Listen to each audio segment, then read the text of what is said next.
Lah, rata-rata ngilmu iku kelakone kanthi laku lakunira kelawan kas, tegese kas nyantosani setya Buddha pangekese Durangkara ini nggak mau nglakoni. Ya nggak usah masyarakat lah. Kiai saja sekarang kan hanya cerita-cerita, membaca lalu menceritakan, tapi belum tentu melakoni. Umpamanya benar-benar melakoni, nggak ada itu yang namanya bab plecit.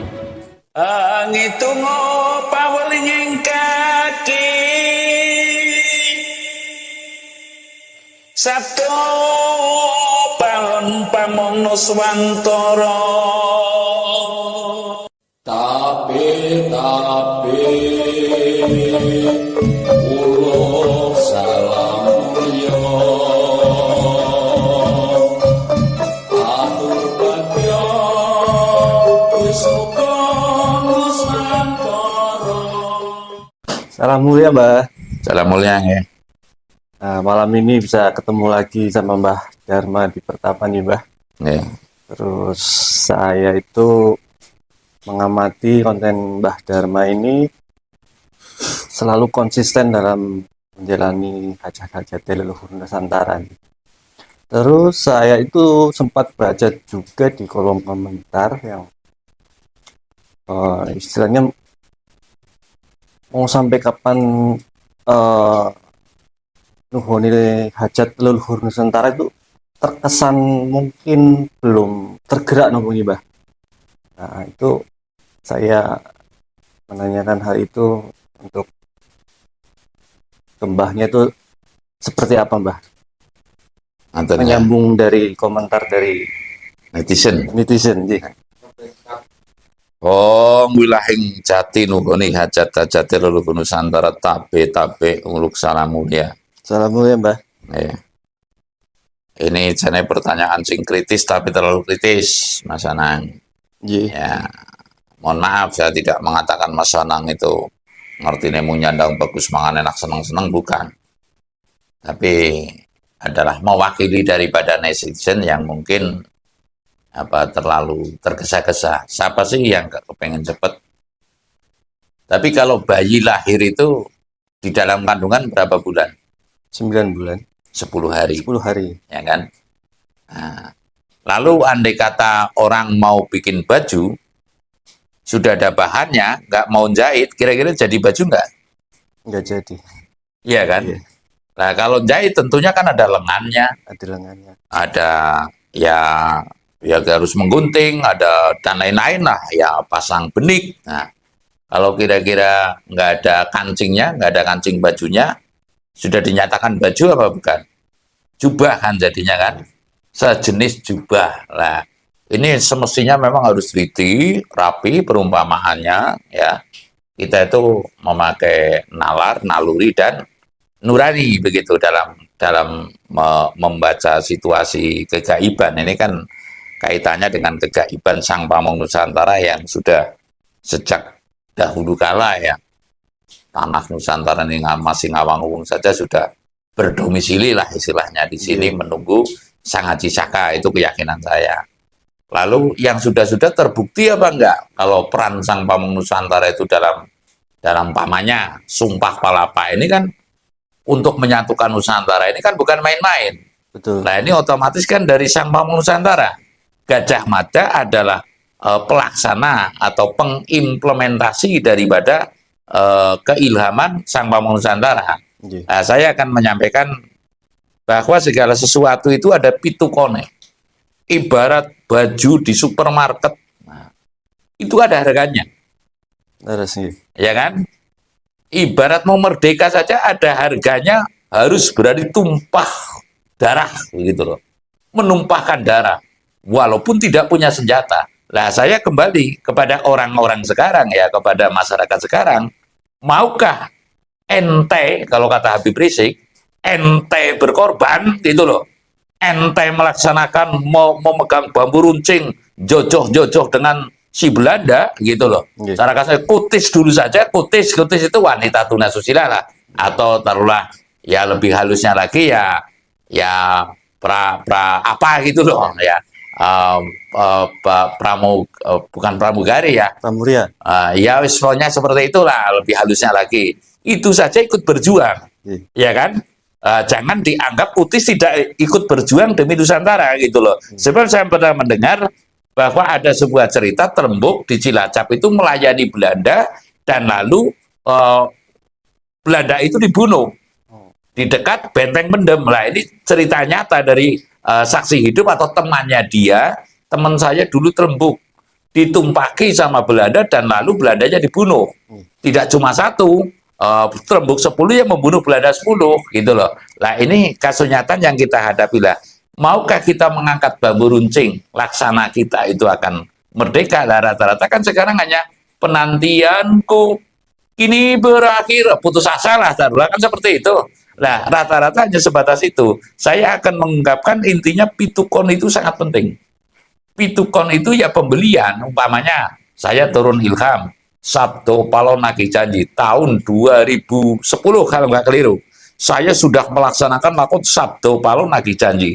Dan lalu terbukti nggak? Artinya bahwasanya nagih janji ini dari otonomi daerah sekarang kan, rata-rata kan hanya ibaratnya lipstick belaka lah. Sekarang anane otonomi daerah kalau istilah punah itu akan timbul ratus ribu lah. Sekarang kan bupati nggak bisa dicopot oleh presiden dong, karena dipilih oleh rakyat. Begitulah. Artinya inilah yang dikatakan ratus ribu. Berbeda ketika Pak Harto gubernur menang memindah atau mencopot peran bupati gitu loh, karena tidak dipilih langsung lah. Ini pitukonnya ya yang sedang saya lakoni. You mau beli, nih saya ini baju dikasihkan.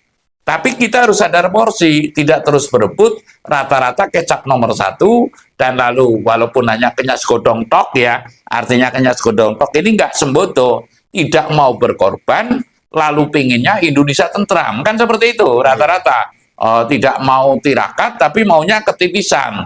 Wah, angen-angen merasa ketitisan ibaratnya nanti mungkin Sang Hyang Wisnu, mungkin nanti Parwati, Parwoto, dan sebagainya, Dewi Parwati, dan sebagainya, itu kan masih dalam, menurut saya, tahapan pemikiran yang meyakini dirinya itu adalah mungkin terah yang keturunan ini, taunya, mohon maaf, merontanya para raja ratu atas kelirunya nama. Berarti kelirunya nama begini, umpamanya nama Paku Buwono, umpamanya gitu loh ya. Paku Buwono itu adalah merupakan simbol daripada bumi Nusantara, bukan nama seseorang umpamanya. Kira-kira berat sekali nggak? Paku Buwono, Mangku Buwono, kan mengerikan itu. Lah, apakah sudah meyakini kalau Paku Buwono 1 sampai dengan Paku Buwono ke-13 sampai sekarang ya, sudah sampai kepada Kasampurnan? Lah ini bangga saya turunan Paku Buwono, saya turunan Hamengkubuwono. Lah, inilah yang sedang saya lakoni, artinya demi kesempurnaan daripada leluhur, arwah leluhur yang telah keliru dalam laku, umpamanya Amangkurat membunuh sekian ribu orang di alun-alun Kartosuro umpamanya. Ini kan sebuah kekeliruan. Jadi jangan bangga kamu jadi turunannya Amangkurat manakala tidak sembodo dalam lakunya. Lah, rata-rata ngilmu iku kelakone kanthi laku, laku nira klawan kas, tegese kas nyantosani setya Buddha pangakese Durangkara ini nggak mau nglakoni. Ya nggak usah masyarakat lah. Kiai saja sekarang kan hanya cerita-cerita, membaca, lalu menceritakan, tapi belum tentu melakoni. Umpamanya benar-benar melakoni, nggak ada itu yang namanya Bang Plecit. Lah, ini sekelas kiai saja itu masih, ya sing penting pondok dewek, sing penting santri dewek. Ini fair saja lah kita menilai. Artinya bagaimana akan timbul karismatik ya, bagaimana akan khos. Khos itu karena doktrin saja, karena ini kamu harus beradab kepada Brahmana, sarannya harus begini sampai, mohon maaf ya saya praktekkan. Kalau di pondok ini kiai lama kan begini, nggak bisa apa-apa, ya kan? Seolah-olah kayak Nabi Wali lah punya di atas itu lah.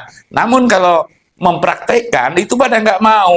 Cerita amal mungkin nggak mau beramal. Lah terbukti ini orangnya di sini, namanya Maman. Pondok di depannya besar banget, ini kere banget. Ya kan, nggak punya tanah, nggak punya rumah, ya nggak Man?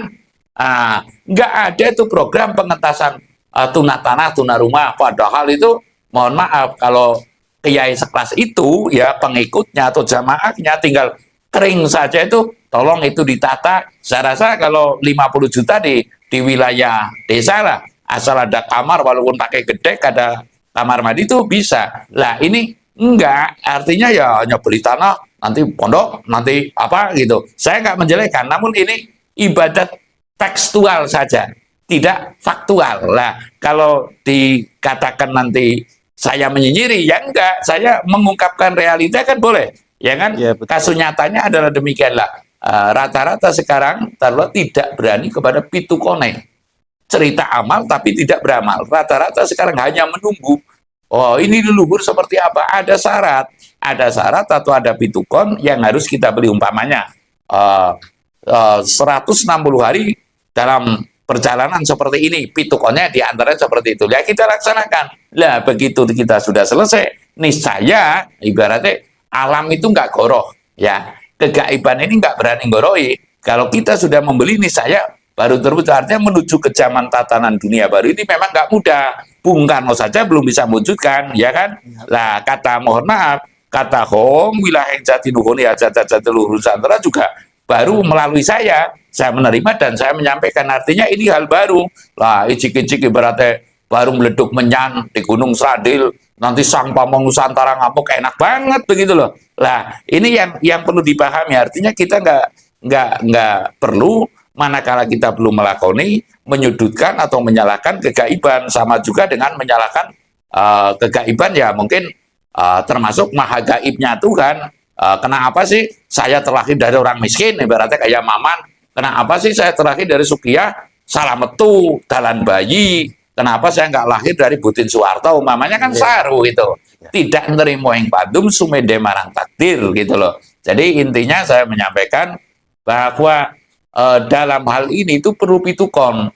Orang usah kenyas godong tok, ya, manakala tidak mau melakoni, tidak mungkin akan terwujudnya tatanan dunia baru. Ini di antara upaya saya, ya majang, jadi dalang, terus tidak melanjutkan profesi dalang, terus dalangnya manakala ada petunjuk, kan saya seperti itu. Dan muragate golek dewek. Dan kalau saya narik, rata-rata, wah, untuk wah gitu loh. Lah, bagaimana akan terwujud? Nah, sebab tidak mau menenteng bambu runcing. Artinya menunggu kemerdekaan, tidak mau berjuang. Lah, apalagi kalau sudah suruh berlapar-lapar, lalu berdikir-dikir, ya, umpamanya kayak saya itu setidaknya pagi, malam melafalkan jeblak beledak bengkah bedah gitu. Walaupun sekata itu kan disiplin, ya, artinya disiplin. Nah, ketika yang seperti itu, niscaya pada nggak mau gitu loh. Maunya menunggu, beleduk menyan, rame-rame. Mungkin kalau dukun ya dibiayai sama pengikutnya, nanti terus ini beleduk menyan, kembang menyan, tok, wis terwujud ya mustahil gitu loh. Intinya serba-serbi ini pasti ada harganya atau ada pitukonya. Saya rasa demikian. Terima kasih Mbah atas pedarannya malam ini. Salam mulia Mbah. Salam mulia.